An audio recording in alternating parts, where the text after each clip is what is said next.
Welcome all. I am Rishita Rahate, an undergraduate from IIT Delhi.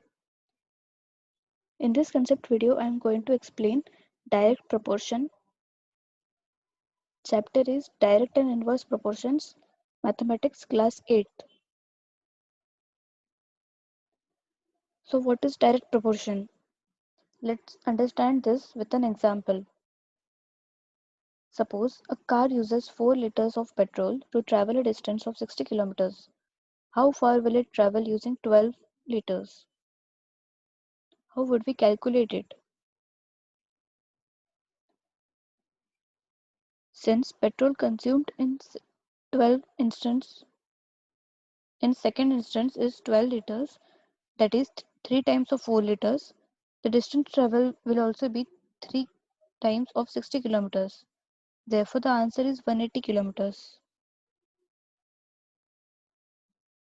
तो question था एक car 4 litres of petrol में 60 kilometres travel करती है तो 12 लीटर्स में कितना ट्रैवल करेगी. तो यहाँ हम देख सकते हैं जो नंबर ऑफ लीटर्स था पेट्रोल वो इंटू 3 हो गया है. पहले 4 था, बाद में 12 हो गया है. और पेट्रोल जैसे जैसे बढ़ेगा उतना ही ज़्यादा वो कार डिस्टेंस ट्रैवल कर पाएगी. तो अगर ये इंटू पेट्रोल इंटू 3 हो गया है तो डिस्टेंस भी इंटू 3 ही कार को ट्रैवल करना चाहिए. तो इनिशियल डिस्टेंस 60 दिया था तो इसलिए फाइनल आंसर 180 किलोमीटर्स रहेगा. तो जैसे मैंने बोला था, as distance travel by the car increases, quantity of petrol needed will also be increased. Let the consumption of petrol be x liters and the corresponding distance traveled by y be y kilometers. Now let's see the following table. Petrol in liters x, distance in kilometers y. ये table दिया है. अगर 4 litres of petrol दिया है तो 60 distance travel कर सकती है कार. अगर 8 लीटर्स ऑफ पेट्रोल दिया है तो 120 किलोमीटर्स. हम देख सकते हैं इनका रिलेशन. पेट्रोल इन लीटर्स डबल कर दिया है तो फिर डिस्टेंस इन किलोमीटर्स भी डबल हो रहा है. वैसे ही अगर पेट्रोल थ्राइस कर दिया है या 12 तो डिस्टेंस भी 60 का थ्राइस होगा, मतलब 180. We see that the value of x as the value of x increases, value of y also increases in such a way that x by y ratio does not change, it remains constant. Say k.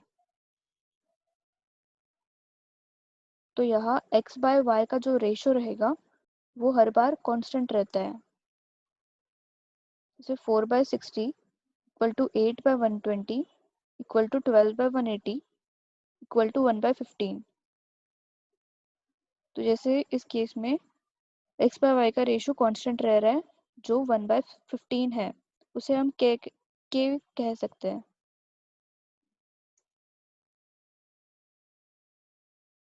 So x and y are in direct proportion if x by y equal to k or x equal to ky. We can write x1 by y1 equal to x2 by y2 equal to x3 by y3, where y1 and y2 are corresponding values of x1 and x2.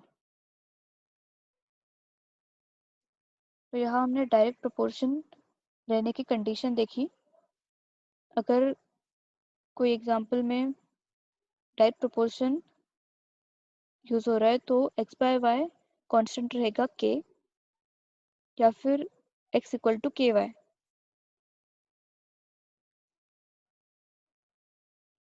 Thus variables increasing or decreasing together need not always be in direct proportion.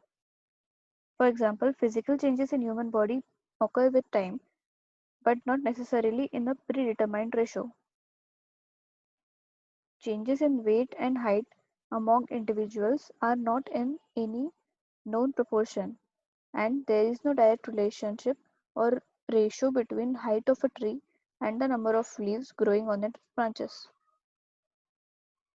तो पहले जैसे हमने देखा था number of petrol जैसे बढ़ रहा था वैसे distance travel by the car increase हो रहा था, जिससे हमने पता लगाया कि वो डायरेक्ट प्रोपोर्शन में है। तो वैसे हम हर बार ऐसे नहीं कह सकते कि जैसे physical changes in human body occur हो रहे हैं तो वो उसका कोई प्री डिटरमाइंड रेशो नहीं है।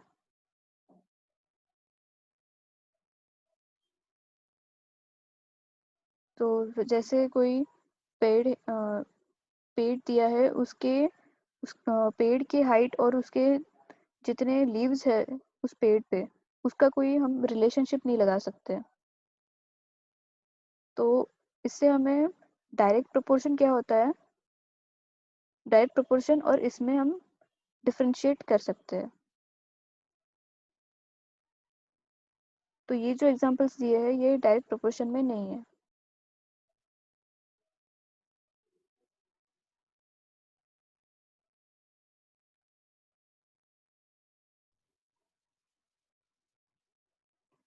Solve question.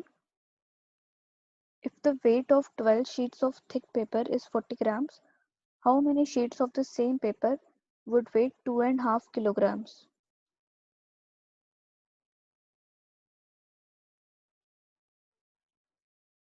तो क्वेश्चन है 12 शीट्स ऑफ थिक पेपर का वेट है 40 ग्राम्स। तो हमें पूछा गया है कि कितने शीट्स उस पेपर के होंगे जिसका वेट 2.5 किलोग्राम्स है। तो इसमें हम देख सकते हैं कि जैसे शीट्स नंबर ऑफ शीट्स अगर बढ़ाई तो इक्विवेलेंटली उसका वेट भी बढ़ेगा। तो इस क्वेश्चन को हम डायरेक्ट प्रोपोर्शन में डाल सकते हैं।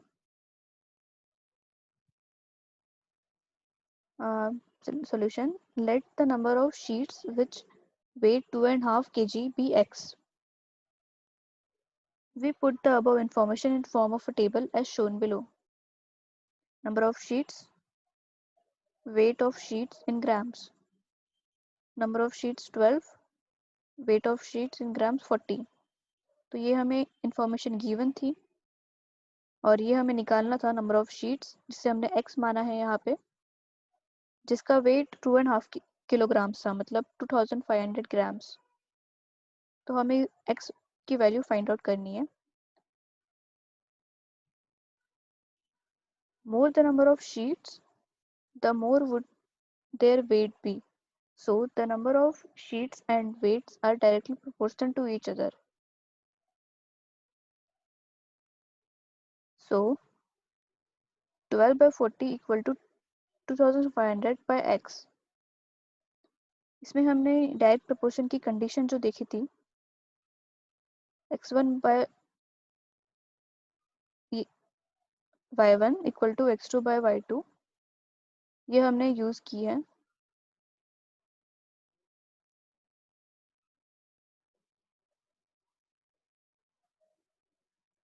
जिससे हमें x की वैल्यू यहाँ पे मिल रही है जो है 2500 क्रॉस 40 बाय 12। ये बस क्रॉस मल्टीप्लिकेशन से ये हमें मिल रहा है और फाइनली x की वैल्यू 750 आ रही है।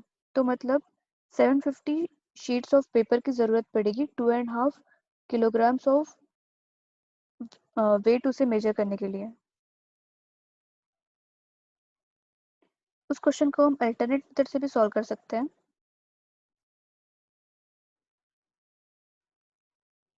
Two quantities x and y which vary in direct proportion have the relation x equal to ky or x by k equal to y. Here k equal to number of sheets by weight of sheets in grams.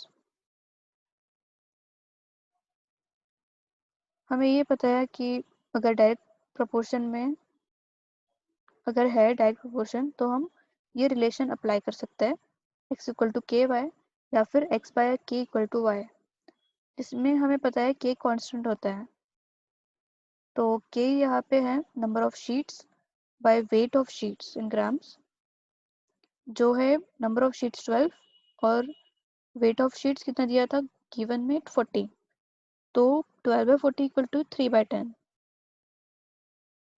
तो अभी हमें वही number of sheets बताने की कितनी होगी जिनका wait 2.5 रहेगा, और k कांस्टेंट है, तो फिर x इक्वल टू ky से हम ये बता सकते हैं, जिसमें x हमें निकालना है, तो x इक्वल टू k था 3/10 क्रॉस y था 2500 equal to 750।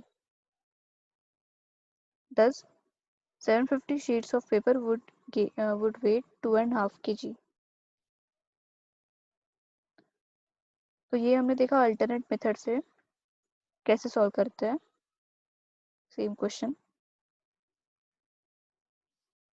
So that's all for this video. Thank you.